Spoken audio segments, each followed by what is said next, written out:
அனைவருக்கும் Cavin's diary Tamil channel சார்பாக வணக்கங்கள். இன்றைக்கி நம்ம எந்த பதிவை பற்றி பார்க்க போகிறோம் அப்படின்னா 2025ஆம் ஆண்டினுடைய ராகு கேது பயிற்சி தாங்க. நம்ம எல்லாருமே எதிர்பார்த்து கொண்டிருக்கக்கூடிய ஒரு முக்கியமான பயிற்சி அப்படின்னே சொல்லலாம். இன்றைக்கி நம்ம சிம்ம ராசியினுடைய ராகு கேது பயிற்சி பலன்களை தான் முக்கியமாக பார்க்க போகிறோம். இந்த பயிற்சியானது சிம்ம ராசி அன்பர்களுக்கு எப்படிப்பட்ட நற்பலன்களை தரப்போகுது, அதற்கு உண்டான பரிகாரங்கள் என்ன அப்படிங்கிறதையும் நம்ம பார்க்க போகிறோம். அது மட்டும் இல்லாமல் சிம்ம ராசி அன்பர்களினுடைய தொழில், குழந்தை பாக்கியம், திருமண வாழ்க்கை, நிதி, கல்வி, ஆரோக்கியம் இதெல்லாம் எப்படி இருக்கும் அப்படிங்கிறதையும் நம்ம பார்க்க போகிறோம். அதுக்கு முன்னாடி இப்போ தான் நம்ம சேனலை முறையாக நீங்கள் பார்க்குறீங்க அப்படின்னா நம்ம சேனலை சப்ஸ்கிரைப் பண்ணிக்கோங்க. பக்கத்தில் உள்ள பெல் ஐக்கானையும் கிளிக் பண்ணிக்கோங்க. அப்போது தான் நான் போடக்கூடிய வீடியோக்களை நீங்கள் தொடர்ந்து பார்க்க முடியும். வாங்க வீடியோக்குள்ளே போகலாம். இந்த 2025ஆம் ஆண்டினுடைய ராகு கேது பெயர்ச்சியானது வாக்கிய பஞ்சாங்கத்தின்படி ஏப்ரல் 26ஆம் தேதி நடைபெற்றது. திருக்கணிதத்தின்படி பார்த்தோம் அப்படின்னா மே 18ஆம் தேதி நடைபெற உள்ளது. இந்த ராகு கேது பயிற்சியானது சிம்ம ராசி அன்பர்களுக்கு திடீர் அதிர்ஷ்டத்தால் பணக்கார யோகத்தையே அள்ளி தரக்கூடியதா இருக்க போகுதுங்க. அது மட்டும் இல்லாமல் உங்கள் காதல் வாழ்க்கையில் ஒரு அற்புதமான மகிழ்ச்சியை உங்களுக்கு தரப்போகுது. அதாவது உங்கள் காதல் விஷயத்தில் திருமணம் கைகூடி வரப்போகுது. இந்த 2025ஆம் ஆண்டில் வருடாந்திர கிரகங்கள் என்று சொல்லக்கூடிய சனி, குரு, ராகு, கேது ஆகிய 3 பயிற்சிகளும் நடைபெற இருக்குது. இந்த 3 கிரகங்களினுடைய மாற்றங்களுமே உலக மக்கள் அனைவராலுமே ஆர்வத்தோட கவனிக்கப்படுது. பொதுவாக ராகு கேது பயிற்சிக்கு அதிக அளவில் முக்கியத்துவம் அளிக்கப்படுது. காலபுருஷ ராசி 12ஆம் வீடு மீனத்துல இருந்து 11ஆம் வீடான கும்பத்துக்கு லாபஸ்தானத்துக்கு ராகு வரப்போறாரு. அப்படிப்பட்ட ராகுவை இந்த சிம்ம ராசி என்பர்களுக்கு ஒரு அற்புதமான பலனை கொடுக்க போறாரு. ராகுவை போல கொடுப்பான் இல்லை, கேதுவை போல கெடுப்பான் இல்லை அப்படின்னு சொல்லுவாங்க. அதுக்கேற்ற மாதிரி ராகு உங்களுக்கு அற்புத பலன்களை கொடுக்க காத்திருக்கிறாரு. ராகு கிரகம் போக காரகன் அப்படின்னு அழைக்கப்படும். கேது கிரகம் ஞான காரகன் அப்படின்னு சொல்லுவாங்க. அப்படி ராகு பகவான் இந்த ஆண்டு குருவின் விசேஷ பார்வையில் அமரப்போகிறாரு. 12 ஆண்டுகளுக்கு 3 முறை மட்டுமே இது போன்ற நிகழ்ச்சிகள் நிகழும்.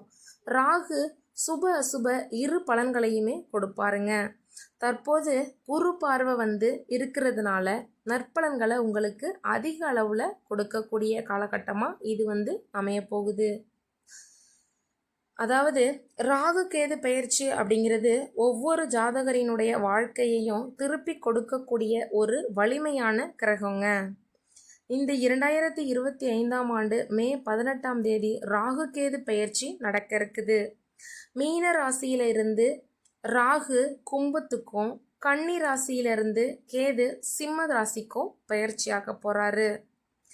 பெரிய பிரச்சனைகளை சந்திச்சு மோசமான நிலைகளில் தள்ளப்பட்ட மீன ராசி மற்றும் கன்னி ராசியினருக்கு அதிர்ஷ்ட பலன்கள் கிடைக்கக்கூடிய காலகட்டமாக இது அமையும். மிகப்பெரிய சந்தோஷமும் கூட கிடைக்கும்.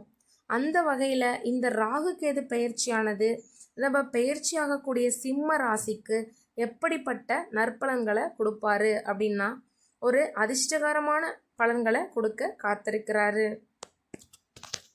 சிம்ம ராசியை பொறுத்தளவில் இது நாள் வரை உங்களுக்கு 7ஆம் பாவத்தில் சனி பகவானும் கண்டச்சனியும் இருந்து வந்ததுனால உங்களுக்கு கொஞ்சம் கஷ்டமாக தான் இருந்திருக்கும். இப்போதைக்கு 8ஆம் பாவத்துக்கு சனி பகவான் போகிறாருங்க. 7ஆம் பாவம் அப்படிங்கிறது கலஸ்திர ஸ்தானம். சிம்மத்துக்கு சனி என்பது ஜென்ம சத்ருங்க. சத்ருவிடம் மாட்டிக்கொண்ட காலகட்டமாக சிம்ம ராசியினருக்கு இருக்கும்.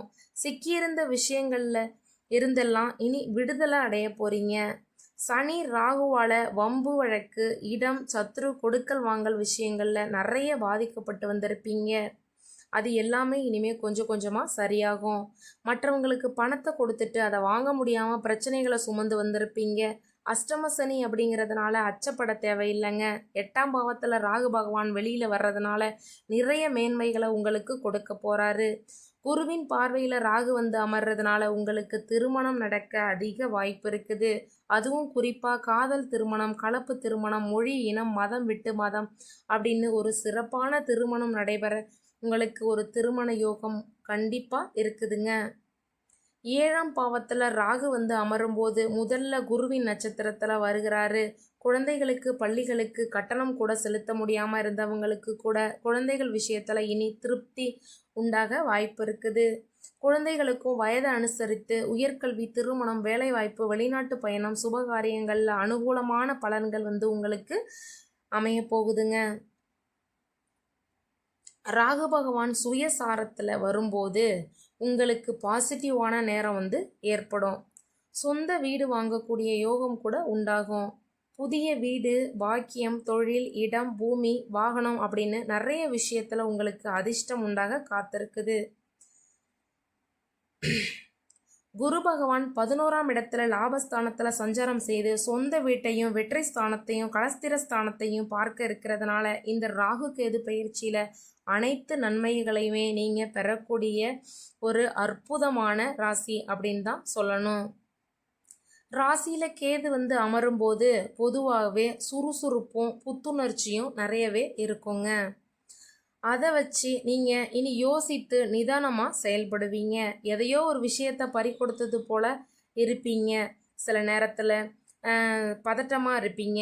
பற்றற்ற நிலை கூட இருக்கும். அதெல்லாம் வந்து இனிமேல் நீங்கி ஒரு அமோகமான நிலை வந்து உங்களுக்கு ஏற்பட போகுது. அது மட்டும் இல்லாமல் எங்கள் வாழ்க்கையில் தவறு செஞ்சோம் அப்படிங்கிறத உணரக்கூடிய காலகட்டமாக இந்த காலகட்டம் வந்து உங்களுக்கு அமைய போகுதுங்க. ராசியில் கேது இருக்கிறதுனால அலர்ஜி, தோல் பிரச்சனை, முடி கொட்டுறது அந்த மாதிரி பிரச்சனைகள்லாம் ஏற்படுறதுக்கு சிறு சிறு வாய்ப்புகள் உள்ளது. வார்த்தைகளில் மிகுந்த கவனமாக இருக்கணுங்க. மௌனமாக இருக்கிறது வந்து காரியத்தில் ஜெயத்தை உண்டாக்கும். சிம்மராசி அன்பர்களை பொறுத்தளவில் ராசியில் இருந்த கேது பகவான் இருக்கிறதுனால ஞாயிற்றுக்கிழமைகளில் சூரிய நமஸ்காரம் செஞ்சு மகா கணபதி வழிபாடு, மந்திர ஜெபம் இதெல்லாம் செஞ்சிங்க அப்படின்னா உங்களுக்கு ஒரு சிறப்பான பலன்களை தருவார். அது மட்டும் இல்லாமல் விநாயகர் கோயிலில் போய் அருகம்புல் வச்சு வழிபட்டீங்க அப்படின்னா அதுவும் கூட உங்களுக்கு ஒரு நல்ல பலனை தருங்க. சனிக்கிழமைகளில் முக்கியமாக லக்ஷ்மி நரசிம்மரை வழிபட்டு வந்தீங்க அப்படின்னா உங்களுக்கு ஒரு அமோகமான வெற்றியை வந்து நரசிம்மர் தருவாருங்க. நன்றி, வணக்கம்.